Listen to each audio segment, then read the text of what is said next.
Team के captain TSR 9 battalion এবং 14 ব্যাটালিয়নের সঙ্গে আমাদের সাবরুম সাব ডিভিশনের পুলিশ যারা আছে দুই থানা মিলে আমরা একটা ফ্রেন্ডলি ম্যাচ করতে যাচ্ছি।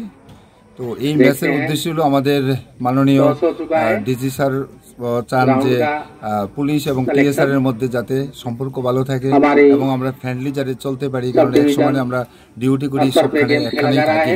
তো আমরা আমাদের মধ্যে একটা বন্ধুত্বতা তৈরি করা।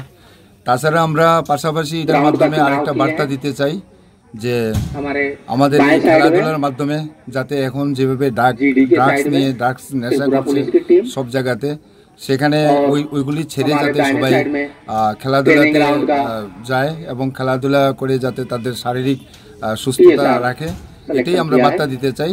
সবাই খেলাধুলা করুক, খেলাধুলার মাধ্যমে শারীরিক গঠন ভালো থাকে, শরীর ভালো থাকে, মন ভালো থাকে এবং আমাদের আগামী দিনের যে পথ চলা আমরা ভালো করে চলতে পারি, এটাই আমাদের বার্তা থাকবে।